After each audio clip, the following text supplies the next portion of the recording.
네, 오늘은 12장 그리스도는 중보자의 직분을 다하기 위하여 인간이 되셨다라고 하는 주제로 함께 말씀 나누겠습니다.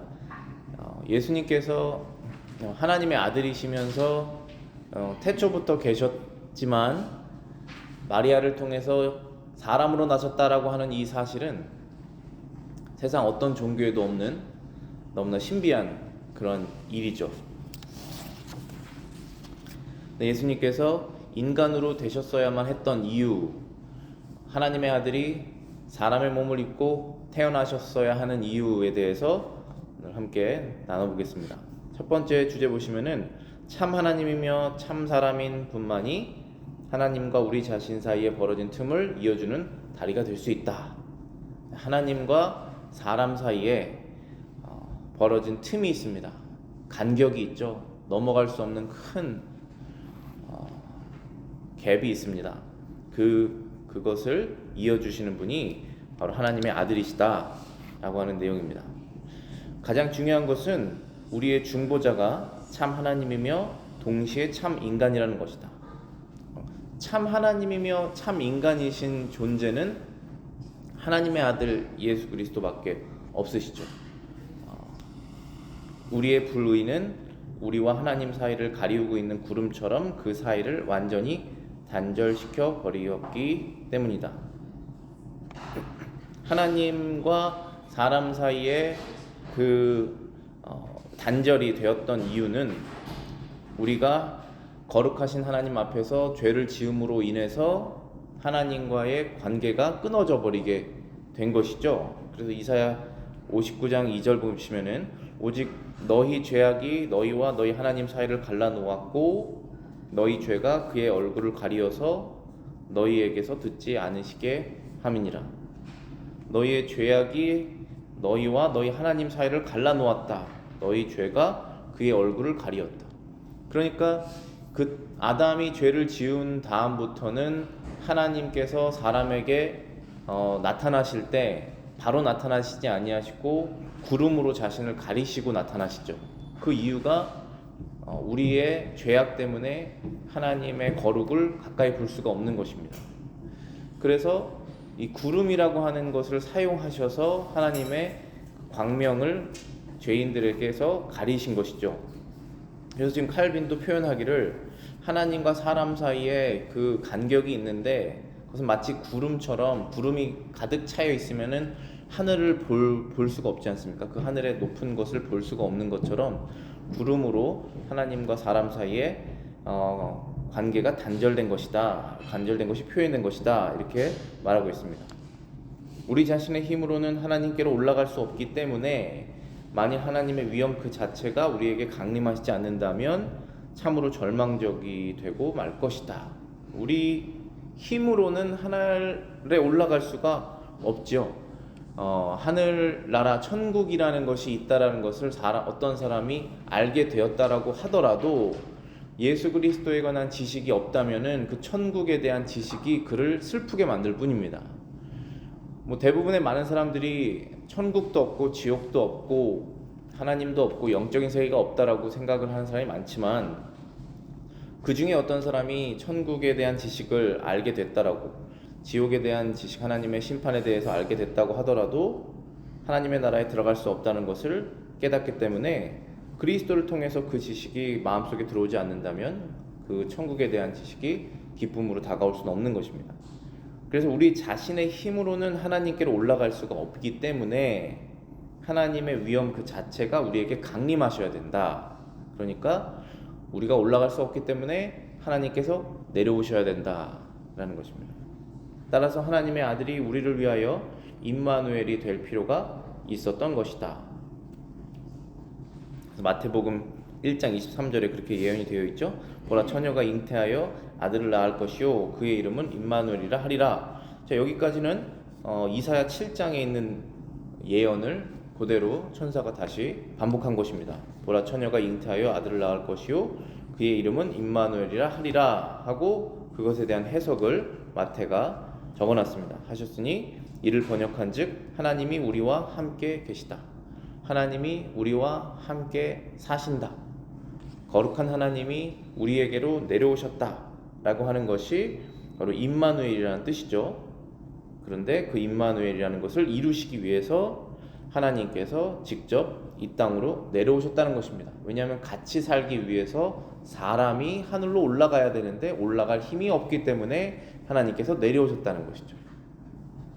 이렇게 하심으로써 그의 신성과 우리의 인간의 성품이 상호 연결되어 함께 성장할 수 있었다. 그렇지 않으면 하나님이 우리와 함께 거하시기를 소망한다고 해도 우리와의 충분한 친근감이나 견고한 친밀함도 없었을 것이다. 하나님께서 우리를 사랑하셔서 내가 너희와 함께 있기를 원한다 라고 결정을 하셨다라고 하더라도 만약에 그리스도께서 예수님 하나님의 아들께서 사람으로 오시지 않았다면 하나님과 우리 사이에 친밀감은 없다는 것입니다.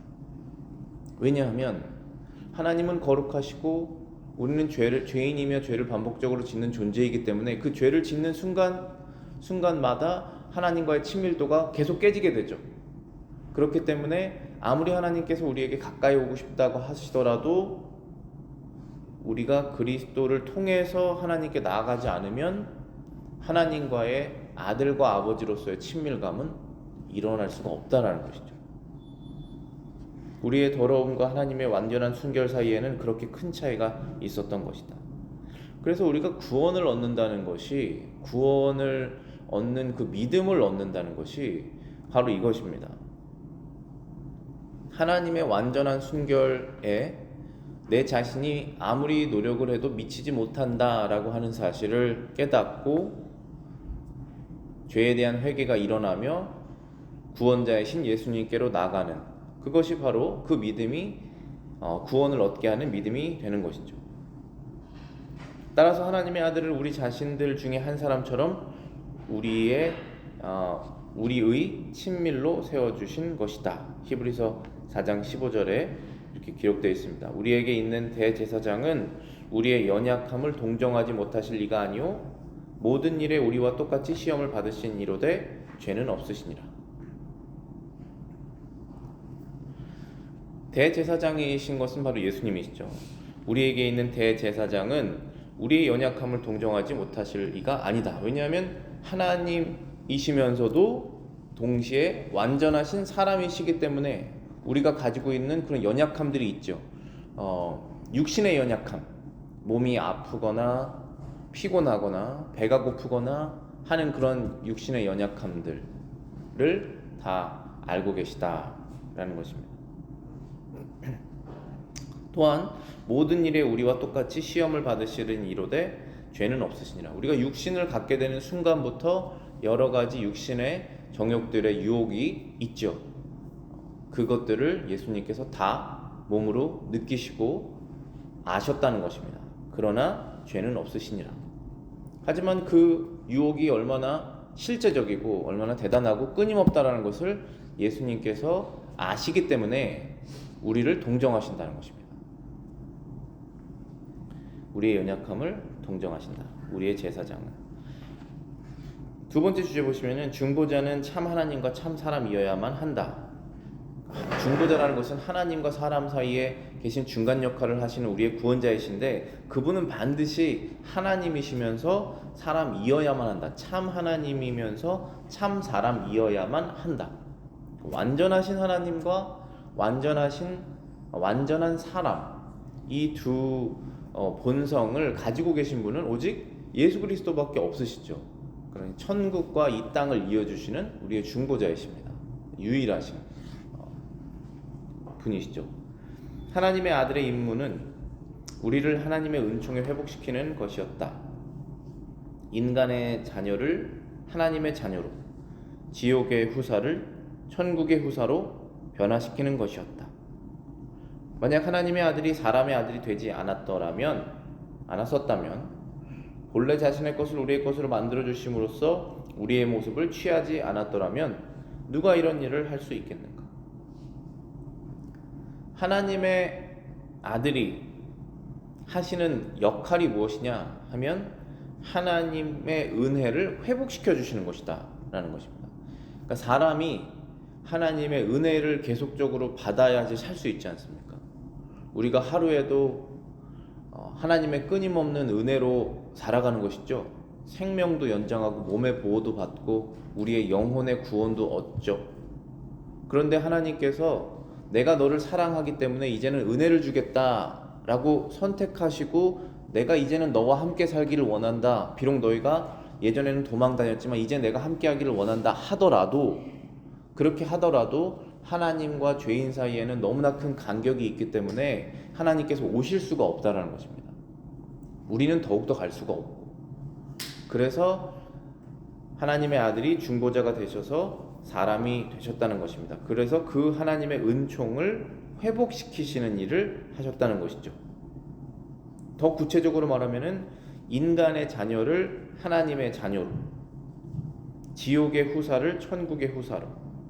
후사라는 것은 상속자죠. 지옥을 상속받아야 될 자들이 천국을 상속받아야 될 사람들로 하나님의 은혜를 회복받아서 그렇게 되었다는 것입니다. 그 변화를 이뤄내시기 위해서 하나님의 아들이 이 땅에 오셨다는 것이죠. 만약 하나님의 아들이 사람의 아들이 되지 않으셨다면 이러한 일은 일어날 수 없었을 것이다 라고 말하고 있습니다. 본래 자신의 것, 예수님께 속한 하나님의 아들이 가지고 계셨던 모든 하늘의 축복과 천국을 우리의 것으로 만들어 주심으로써 우리가 그것을 얻게 되었다는 것이죠. 하나님의 아들이 우리와 같은 육신을 입었고 친히 육체가 되었으며 우리의 육을 자신의 육으로 하였고 우리의 뼈를 자신의 뼈로 삼고 우리와 한 몸이 되었기 때문이다. 하나님의 아들이 우리와 같은 육신을 입었다. 친히 육체가 되셨다. 우리의 육을 자신의 육으로 하시고 우리의 뼈를 자신의 뼈로 삼으시고 우리와 한 몸이 되셨다 라고 말하고 있죠. 그러면서 칼빈이 창세기 2장 22절부터 23절을 인용을 합니다. 아담이 하와를 처음으로 만났을 때 했던 그런 고백이죠. 여호와 하나님이 아담에게서 취하신 그 갈빗대로 여자를 만드시고 그를 아담에게로 이끌어 오시니 아담이 이르되 이는 내 뼈 중에 뼈요 살 중에 살이라. 이것을 남자에게서 취하였은즉 여자라 부르리라. 마치 하나님의 아들이 이 땅에 사람으로 오신 것은 아담의 갈빗대를 취해서 하와를 만들고 하와는 아담의 몸인 것처럼 하나님의 아들도 이 땅에 오셔서 사람의 몸을 취하셔서 사람과 한 몸이 되셨다라고 비유하고 있는 것입니다. 하나님의 아들은 자신의 고유한 것을 우리에게 주기 위하여 자진하여 인간의 성품을 취하였고 자신의 입으로 하나님의 자녀인 우리와의 거룩한 형제를 선포하셨다. 자신의 고유한 것을 우리에게 주기 위하여 자진하여 인간의 성품을 취하였다라는 것입니다. 그러니까 천국에 있는 예수님께 속한 것들을 사람에게 주시기 위해서 자진하여서 사람의 성품을 취하셨다는 것입니다. 자신의 입으로 하나님의 자녀인 우리와의 거룩한 형제를 선포하셨다. 요한복음 20장 16절부터 17절에 이렇게 말씀되어 있습니다. 예수께서 마리아야 하시거늘 마리아가 돌이켜 히브리 말로 랍비오니 이는 선생님이라 하는 말이라. 예수께서 이르시되 나를 붙들지 말라. 내가 아직 아버지께로 올라가지 아니하였노라. 너는 내 형제들에게 가서 이르되 내가 내 아버지 곧 너희 아버지 내 하나님 너희 하나님께로 올라간다 하시니라. 지금 이 장면이 예수님께서 부활하신 장면이시거든요. 예수님께서 부활하신 다음에 마리아가 그 무덤에 찾아갔는데 부활하신 예수님을 만나고 음성을 들은 다음에 이분은 예수님이시구나 하고 랍비어 이렇게 불렀더니 그것은 선생님이라고 하는 말이죠. 그랬더니 예수님께서 나를 아직 잡지 말아라 라고 얘기했습니다. 나를 붙들지 말라. 내가 아직 아버지께로 올라가지 아니하노라. 아직 승천하시지 않을 때죠. 부활하시고 바로 그 날이기 때문에. 그런데 그 다음 부분에 말씀하시기를 너는 내 형제들에게 가서 이르되 라고 했습니다. 마리아에게 말하기를 내 형제들에게 가서 알려주어라 라고 말했습니다. 여기에서 말하는 내 형제라는 것은 누굴까요? 예수님의 형제들이라는 것이 마리아를 통해서 난 그 형제들을 말하고 있는 것이 아니죠. 사람의 아들을 하나님의 아들로 바꾸시기 위해 오신 그 예수님께서 하시는 말씀이 나의 형제들에게 너가 가라, 이 소식을 전하라. 그것은 그 형제는 바로 예수님의 제자들이죠. 예수님을 믿고 따르는 바로 그 제자들에게 가라 라고 말했을 때 나의 형제다 라고 말하고 있습니다. 자, 그러면 이렇게 말씀하시는 순간 어떻게 되는 것이냐면 예수님의 아버지이신 하나님의 아들의 아버지이신 하나님 아버지께서 가지고 계신 온 세상과 그리고 그분이 가지고 계신 모든 축복들, 상속받아야 될 천국과 모든 것이 하나님 아버지께 있고 그것이 그 아들에게 속해 있는데 너는 내 형제다라고 말하는 순간 바로 이들은 예수님께서 가지고 계신 모든 것들을 함께 누리게 되는 사람들이 되는 것이죠. 그래서 내 형제들에게 가라, 내 제자들에게 가라 라고 말씀하시고 내가 내 아버지께 아직 내 아버지께로 올라간다 라고 말씀하신 그 내용을 전하는 것입니다. 내가 내 아버지라고 말했습니다. 그러면서 또 바로 이어서 말하기를 곧 너희 아버지라고 말씀하셨습니다. 같은 아버지라는 것이죠. 나의 아버지이시면서 너희 아버지이신 바로 그분에게 라고 말씀하시는 것입니다. 그 다음 구절이 내 하나님 곧 너희 하나님께로 올라간다 하시니 내 하나님 곧 너희 하나님께로 내가 올라간다.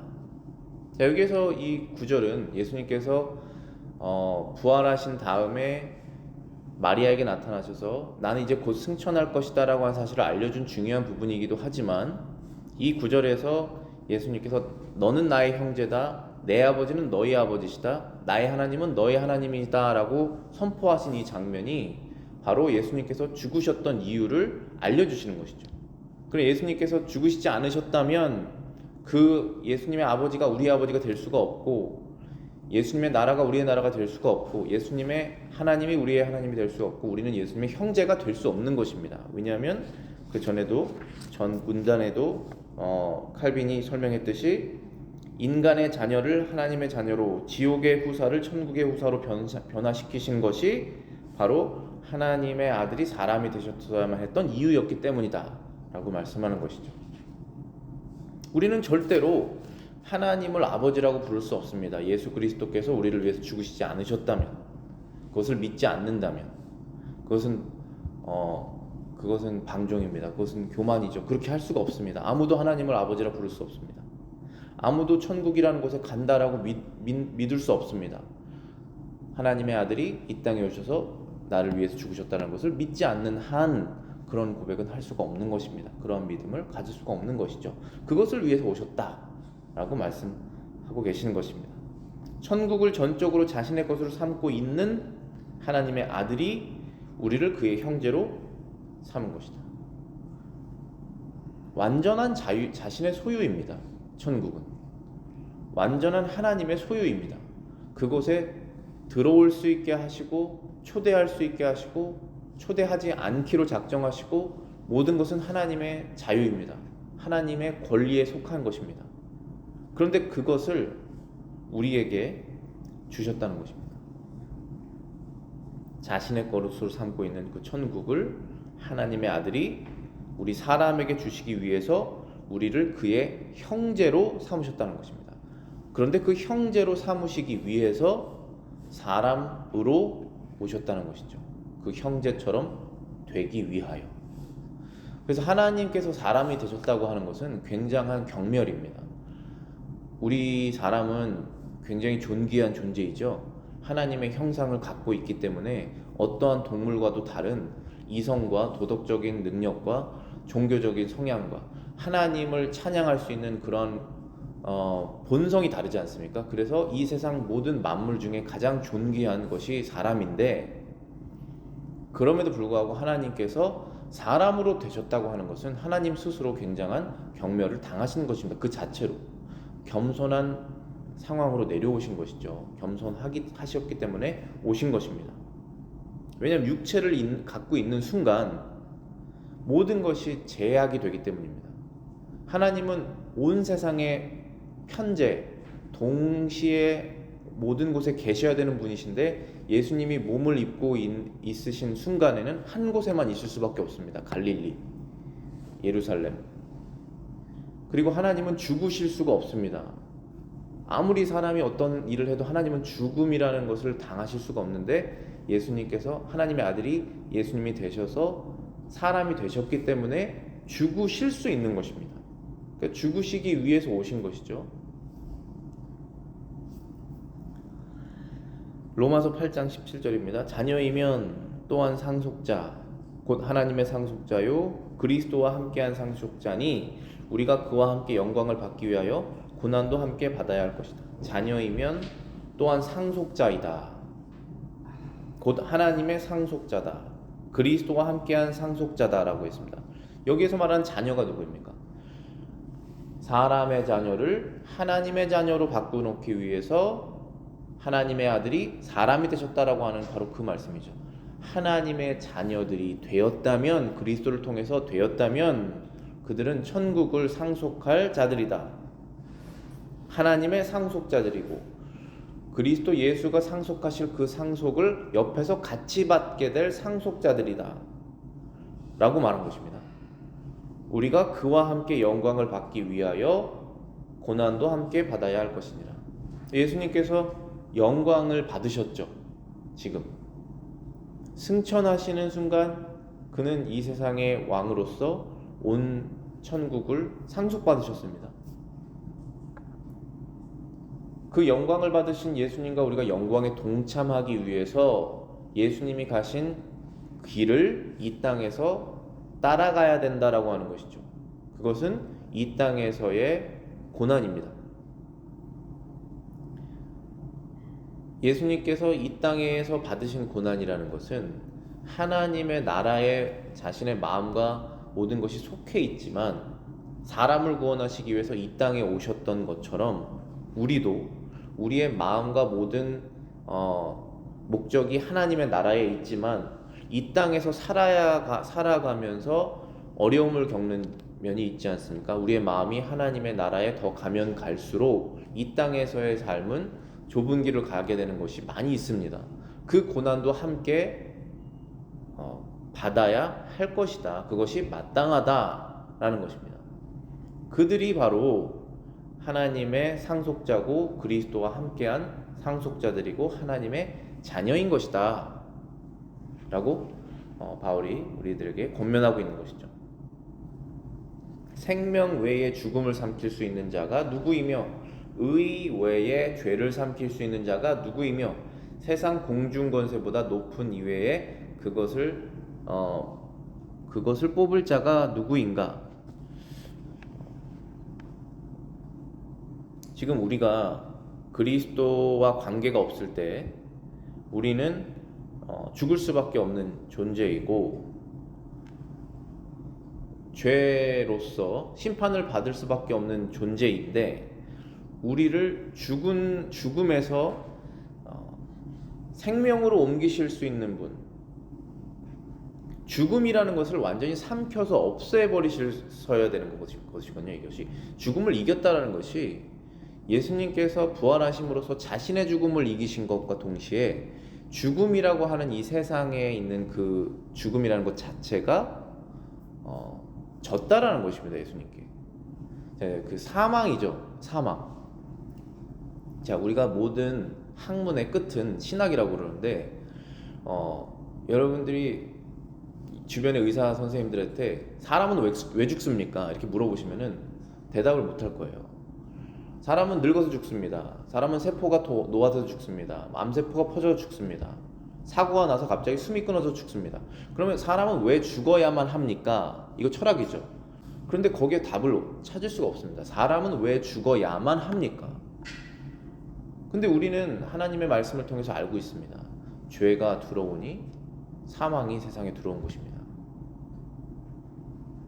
그런데 이 죄와 사망은 하나 연결된 것인데 그러면 죄를 짓지 않으면 사망을 피할 수 있겠구나 라고 우리가 그 지식을 알았다고 해서 우리가 죄를 피할 수가 없다는 것입니다.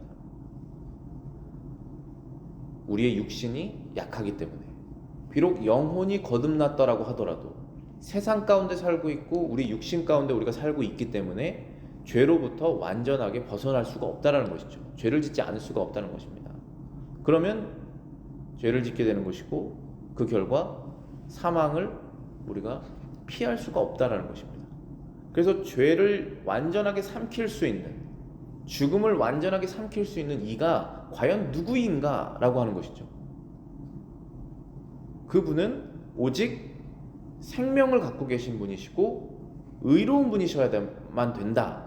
자, 생명을 갖고 계셨다는 분은 생명을 줄 수 있는 분이라는 뜻입니다. 의를 갖고 있다는 것은 완전하게 의로우신 분이라는 것이죠. 죄가 없으신 분이라. 그분은 오직 하나님의 아들 예수 그리스도이시다. 하나님이시다. 하나님밖에 없으시다. 그런데 그분이 사람이 되신 것이다. 그래서 우리의 죽음을 대신 받으셔서 이기셨다.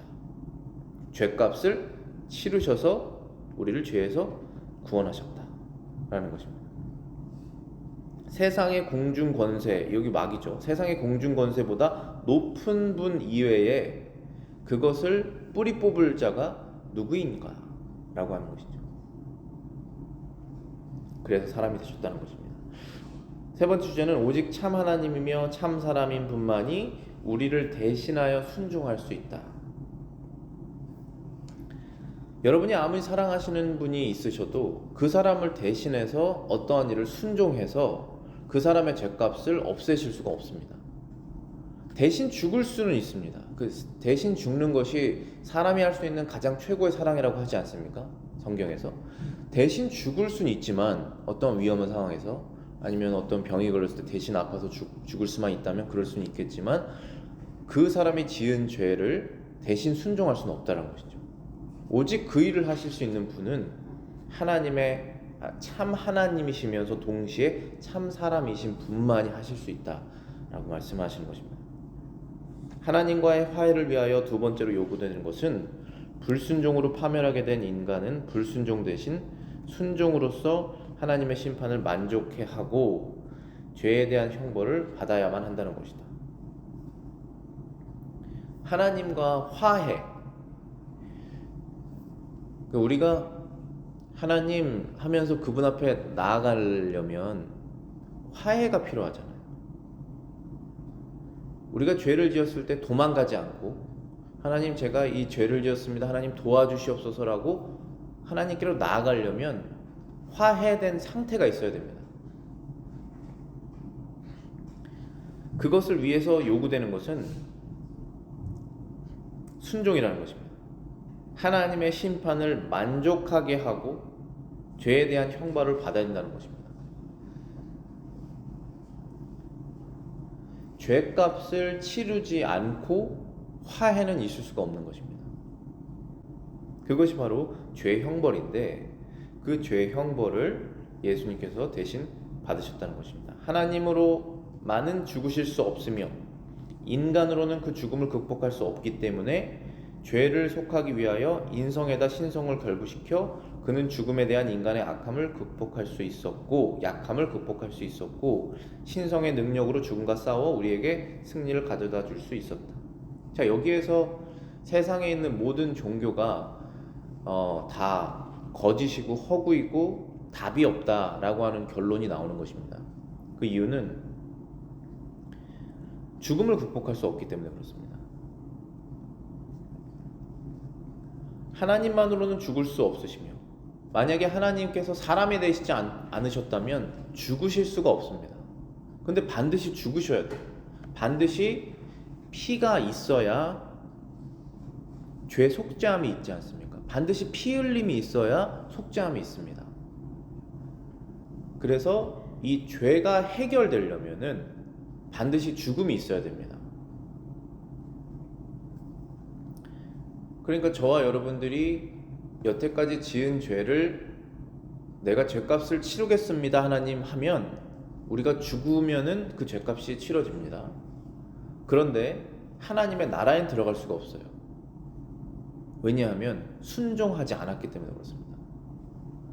죄값을 치르는 것과 이 순종이 두 가지가 완전하게 하나님께 만족이 되어야 하나님의 나라에 들어갈 수가 있는 것이죠.